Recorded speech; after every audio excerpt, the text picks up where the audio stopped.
Hello and welcome to the Industry 4.0 educational series sponsored by the Economic Growth Institute at the University of Michigan and the Manufacturing Growth Alliance. I am Stephanie Ludwig, a project manager here at the Institute, and I will be guiding you through the program today. EGI has been working with small to medium-sized manufacturers across the state of Michigan for more than 35 years, and we are thrilled to be here today partnering with MGA to assist in educating our manufacturers on various core technologies of Industry 4.0. Today, our topic will be artificial intelligence, and we have Jerry Foster from Plex to present. After the presentation, I will provide some additional information on current opportunities and resources available for manufacturers interested in implementing Industry 4.0 technologies who have facilities located in Southwest Michigan, Northeast Michigan, and the Upper Peninsula. And with that, take it away, Jerry. All right, thank you so much, Stephanie. I'm going to share my screen here. All right, just a second to get this going.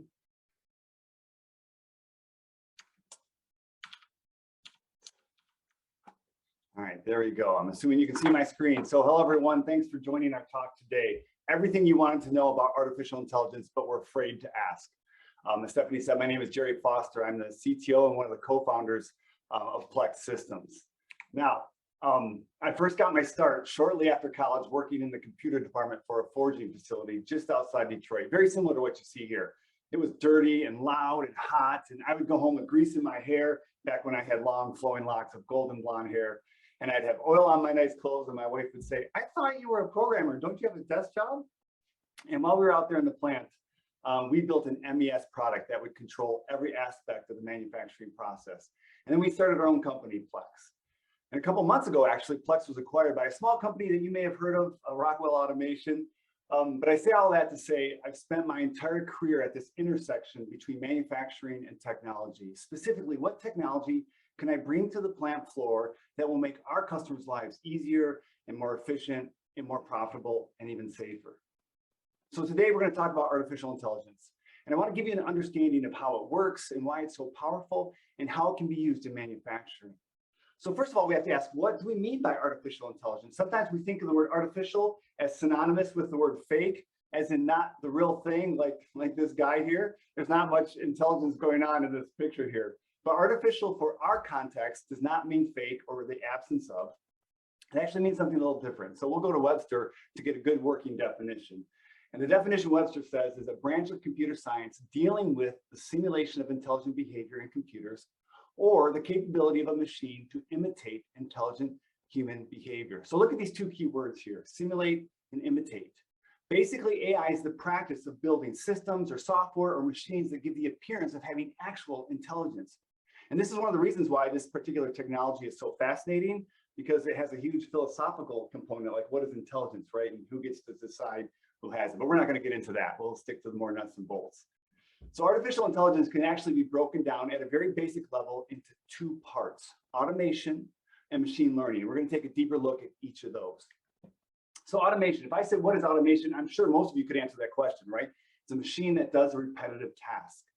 Interestingly, though, ever since the 1950s, when the general public thinks of automation, we have this vision of this humanoid type robot, right? Like Rosie the Robot, model XB500 from the Jetsons cartoon in the 60s. And Rosie does the laundry and she washes the dishes and she cleans up after you and even gives you a foot rub before you retire. But even today, we have this vision of a general purpose robot that will automate all of our household chores. This is what we want. And things actually started off well with regard to automating household chores. This is the Bendix DRS. It's the first electric washing machine. It was introduced in 1961, and we were on our way. But 60 years later, do we have a general purpose robot that washes clothes? No, we have this. You're like, well, this seems a bit underwhelming, Jerry. It doesn't look like much has changed in the last 6 decades. Where's Rosie when you need her, right? But actually it has changed. See, that unit on the right is actually a robot. So if you think about it, it has computer chips, programming algorithms, electrical components, and sensors, and all those things work together to automate a single task, washing clothes. It is a single purpose machine or a robot. Now you can try to clean other stuff. You can throw your dishes in there and they might get clean, but all the broken pieces would be clean. So it's probably not what you were aiming for. Even brand new machines like this vacuum, this Roomba that vacuums your floor, it's very cool and futuristic. but it's a robot and it only does one thing. So that's automation, narrow, single purpose. So machine learning is the other component. And machine learning is computer algorithms that automatically improve their experience. And so you ask, what exactly is it that they are improving? What are they learning? Well, this is what they're learning. They're learning the ability to recognize patterns. You might think, how is that useful? Well, cat pictures. Can you imagine the internet without cute pictures of cuddly little kittens, right? I can't. So how does Google know how to identify a cat in this picture? Because it has been trained over time and learned what cats look like. It knows the difference because it has been given enough pictures of what a cat is that it starts to recognize on its own the characteristics that identify a cat.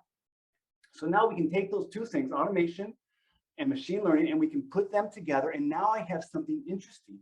I have the ability to automate pattern recognition. That's all that artificial intelligence is automating that pattern recognition. So why is that significant?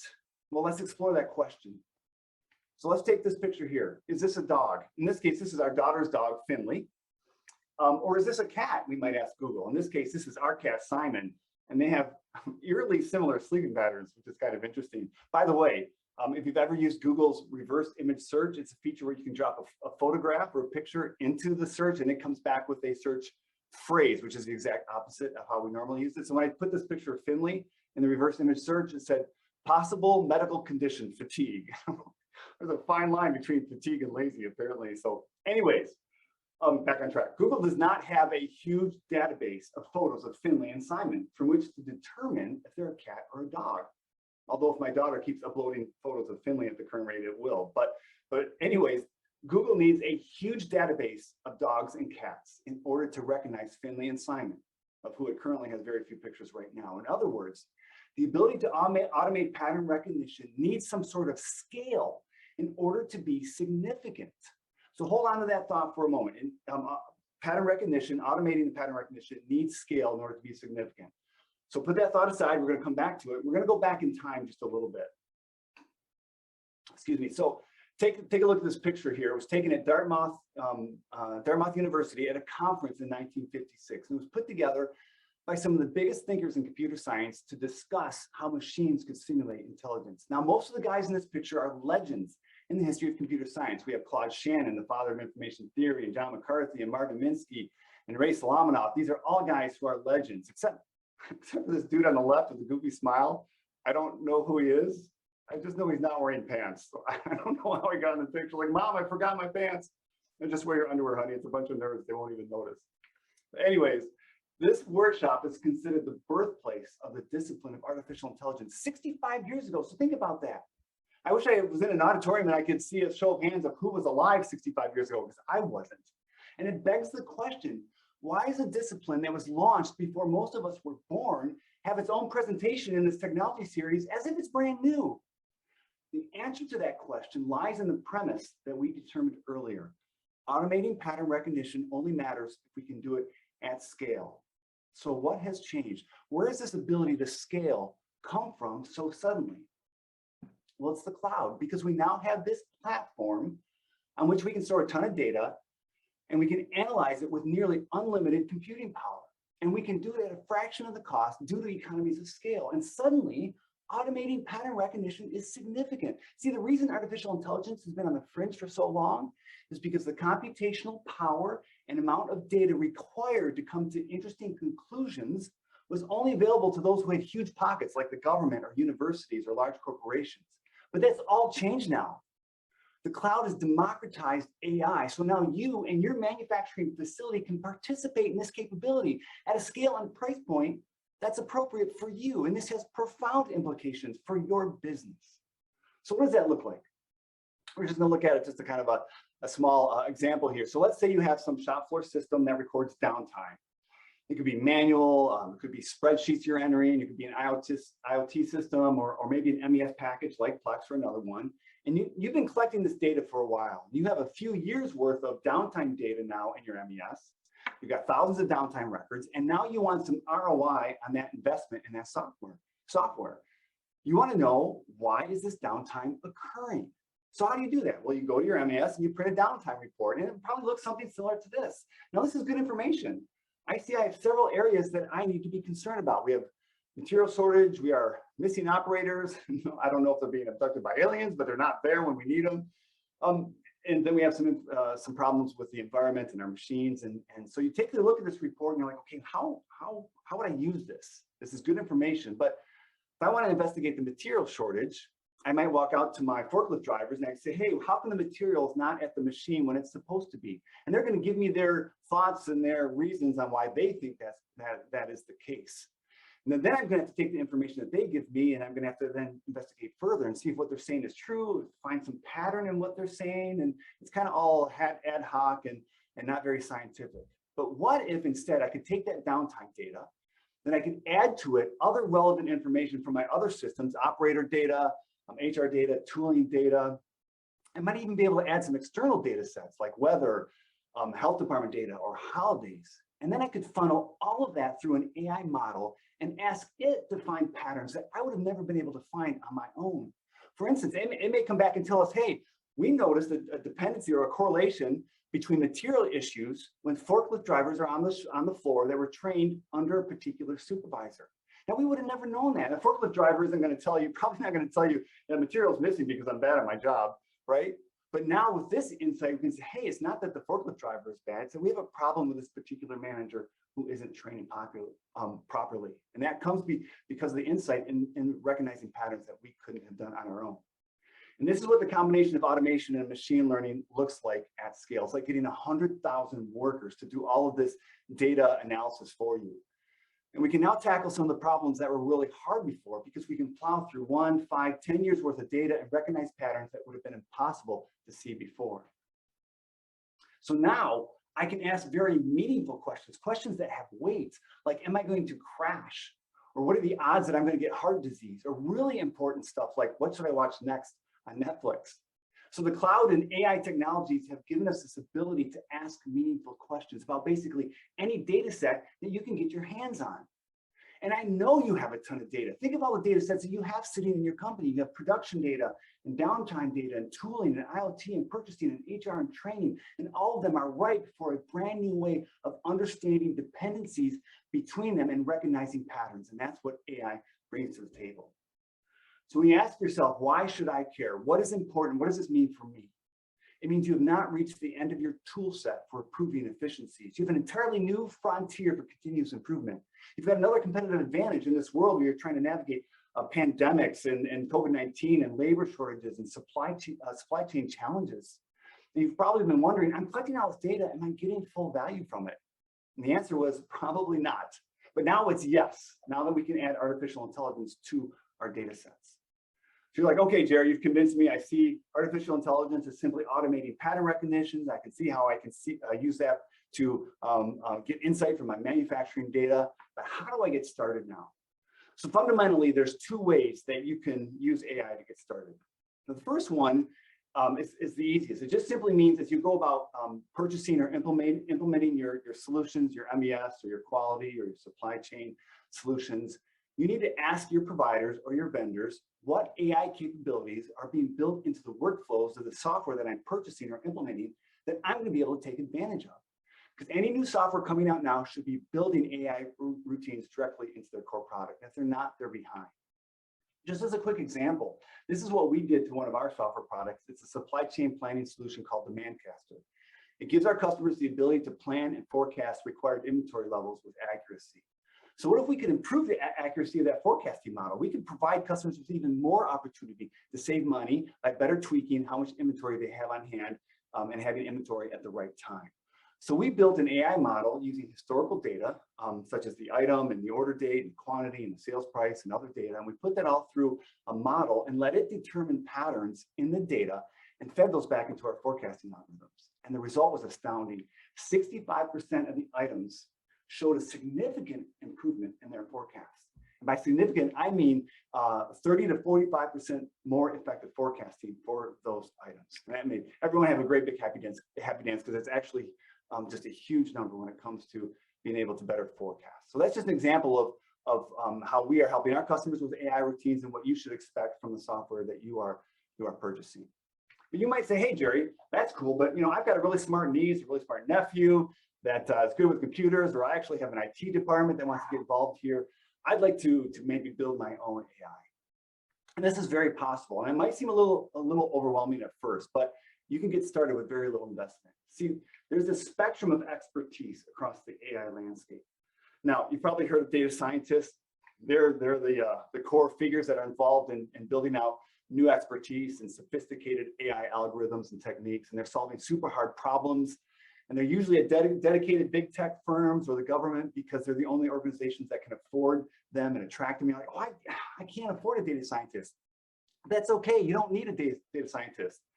Now, I don't mean by putting that line to them that we're trying to eliminate data scientists, just that you don't need them to get started, right? Because there's a rapidly expanding set of very powerful and easy to use artificial intelligence services that can be used by engineers or your IT department, as well as applications that can be used by your business analysts.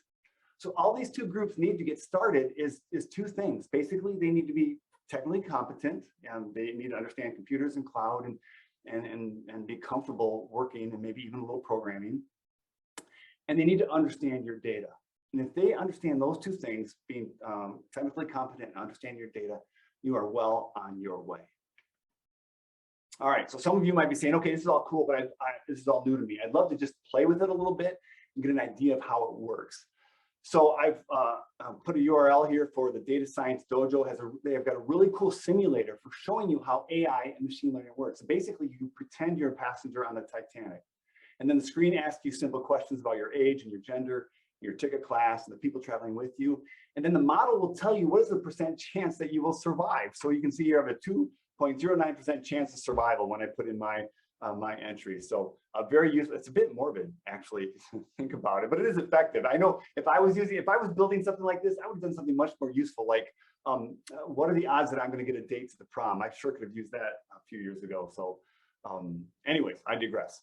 So you want to get started, and this is a good place just to give you a feel of how artificial intelligence works. Now, I want to show you here, I'm not going to go into detail on this slide, but I just wanted to show you some places where you can get started. Now, I doubt the people viewing this presentation are the ones that are going to go out and start banging on their keyboards and banging out AI models, but someone in your organization is probably going to. And this is a slide that you can give them to show you the various places that they can start investigating and getting started in artificial intelligence. And there's a combination of various services here. Some of them are paid, some of them are free, some of them are commercial, and some of them are open source. And there's just a multitude of ways that you can get started on your AI journey with any one of these organizations. They make it very easy, and the on-ramp is very simple to get started and start entering your data and then applying some models and just seeing what insight you can get. So just start playing with that. It's extremely useful. So hopefully that answered all, or at least most, of the questions that you've always had about artificial intelligence. We're afraid to ask, and if I didn't answer them, you're welcome to email me. There's my email and there's my LinkedIn link to connect to me there as well. If you do email me, I'd use the subject EGI to make sure my my filter doesn't throw you in the trash. So we wouldn't want that. So that's all I have. So thank you so much.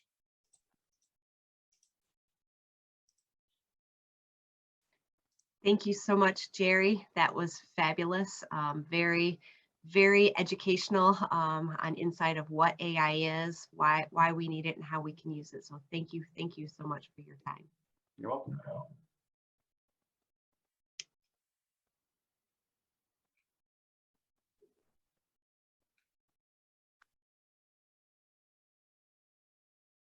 As mentioned at the beginning, I would quickly like to talk about resources available to support manufacturers. The state of Michigan has developed a multi-pronged effort to support businesses along their digital transformation journey with a goal to ensure 50% of all Michigan manufacturers or 6,200 businesses will be prepared to adopt Industry 4.0 by 2025. In order to support manufacturers statewide, there are several resources available. One is through Automation Alley. Automation Alley is an Industry 4.0 knowledge center and is all about awareness. Their goal is helping companies understand what the Industry 4.0 shift means for businesses and culture, and they have a multitude of Industry 4.0 data and resources available to assist Michigan manufacturers. And through the state initiative, all manufacturers in the state have free access to this information.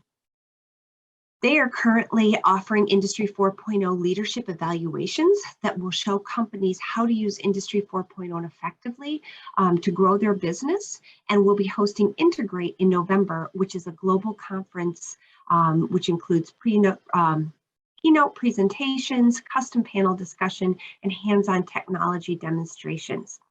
In addition, through this initiative, all small manufacturers can get one free ticket to attend.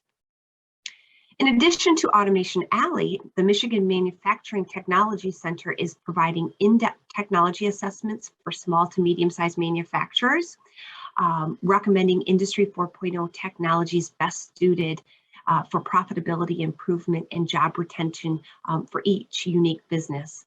Additionally, they are providing the opportunity for companies to see technologies firsthand through their roadshows. These are being scheduled all across the state, so please go to their website at thecenter.org to find out when one will be in your area. In addition to these statewide initiatives, there are also regional programming initiatives. These include providing regional webinars like today, and our goal is to continue to provide more educational content for companies as they move forward. So if there are specific items that you would like to learn about, please reach out to us and let us know so that we can dig deeper and provide more information for you. So along with the educational component, we are also offering company assessments and technical assistance projects. Through these, MGA and EGI will work to ensure manufacturers in Southwest Michigan, Northeast Michigan, and the Upper Peninsula have the foundation and practical knowledge to move forward with implementing elements of Industry 4.0 to ensure that they remain competitive in the years to come. And in all our history of running programs to support small to medium-sized manufacturers, what really gets your attention most is when there is funding available to help you.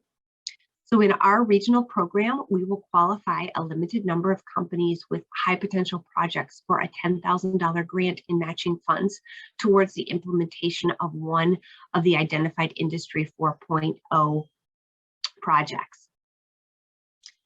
So now that you have learned a little about the Industry 4.0 technologies from our presenter today, you might be wondering, how do I know if my company is ready to implement some of these technologies? The next step of the MGA EGI regional partnership is for interested companies. EGI will conduct a top-down analysis of your company. So of course, after signing a non-disclosure agreement to ensure your company's data is protected and excluded from any Freedom of Information Act, EGI will conduct a detailed financial analysis of your company, including a ratio analysis and a company valuation. So if you have ever wondered what your company would be valued at, EGI's analysis will not only help you better understand its value, but its analysis will allow us to see your firm's stability and strength and financial aptitude to handle and integrate new technologies.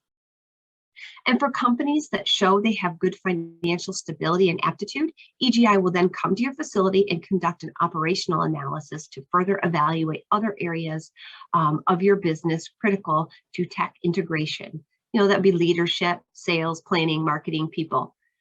Both the financial and operational analysis are done at no cost to you and have very minimal time commitment. Our output of these analysis is a leveled set recommendations to increase your firm's value and the recommendation for high leverage points of Industry 4.0 adoption that will be recommended as implementation projects to use that $10,000 on. So to implement these high leverage point projects, our team will find the best resources for you to implement this project and will project manage its implementation alongside of your team. So if you are interested in qualifying for this $10,000 or you just want to learn more about Industry 4.0, reach out to either Jen DeMond at the Manufacturing Growth Alliance or myself. Our contact information is on the screen. And I thank you so much for joining us today and hope that we can connect too soon. Thank you so much.